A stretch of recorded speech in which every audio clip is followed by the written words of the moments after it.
ഒരു ദശകമിവിടയിതു വിട ചൊല്ലി മറയുന്നു ഒരു പൂമരക്കാറ്റു പെയ്ത പോലെ.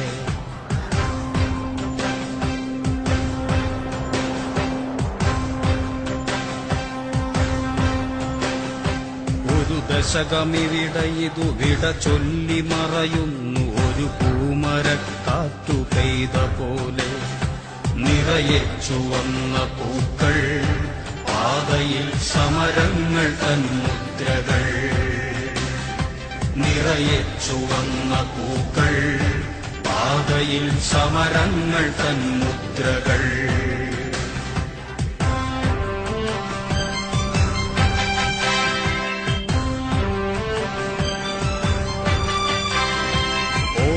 സഖാവേ സഹോദരാ നാം കേട്ട ദീർഘമുദ്രാവാക്യം. തോൽക്കയില്ല, തോൽക്കുവാനോ മനസ്സില്ല, തോറ്റുവെങ്കിൽ തോറ്റുകാലം. കേൾക്കൂ സഖാവേ ചരിത്രമേൽപ്പിക്കുന്ന വാക്കുകൾ പാടി നാമെന്നും.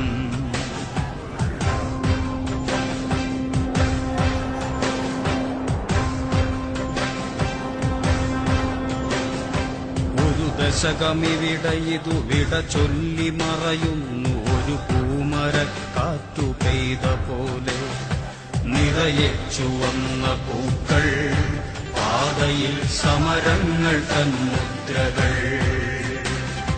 നിറയെ ചുവന്ന പൂക്കൾ, പാതയിൽ സമരങ്ങൾ തൻ മുദ്രകൾ.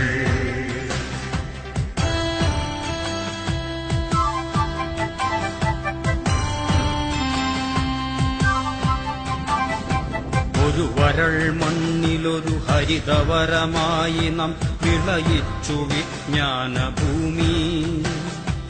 അതിൽ നാം വിതച്ച സ്വപ്നത്തിന്റെ വിത്തുകൾ, അതിൽ നാം നനച്ച വേർപ്പുപ്പിൻ പ്രതിജ്ഞകൾ. അതു തഴച്ചും കുലച്ചും കായ്ച്ചുമിന്നിത അതിനിന്നു നമ്മൾ കാവൽക്കാർ. നിറയെ ചുവന്ന പൂക്കൾ, പാതയിൽ സമരങ്ങൾ തൻ മുദ്രകൾ. നിറയെ ചുവന്ന പൂക്കൾ, പാതയിൽ സമരങ്ങൾ തൻ മുദ്രകൾ.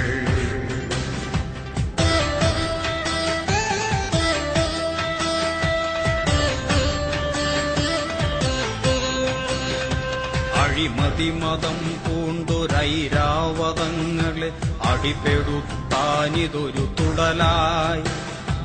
അധികാര സാമ്രാജ്യ സിംഹാസനങ്ങൾക്ക് വിറകൊള്ളുവാൻ ചൂണ്ടുവിരലായി. വിടരാൻ സുഗന്ധം പരത്താൻ തുടിക്കുന്ന വികസന പൂവിന്റെ മധുവായി. അവകാശ സംരക്ഷണത്തിന്റെ വഴികളിൽ അടരാടിടുന്ന ചെങ്കൊടിയായി.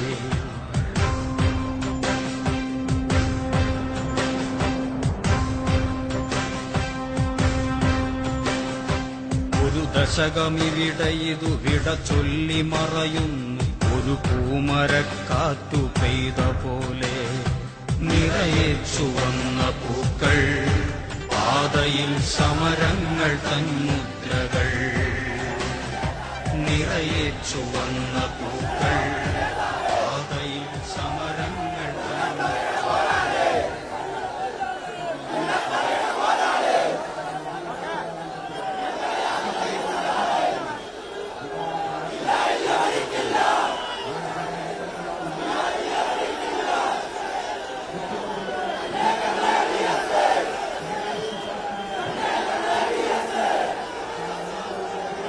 നിറയെ ചുവന്ന പൂക്കളുമായി ഒട്ടേറെ പേർ ആ വഴിയരികിൽ കാത്തു നിൽക്കുന്നത് നമ്മൾ കണ്ടിരുന്നു. അതിൽ പ്രായഭേദമില്ല.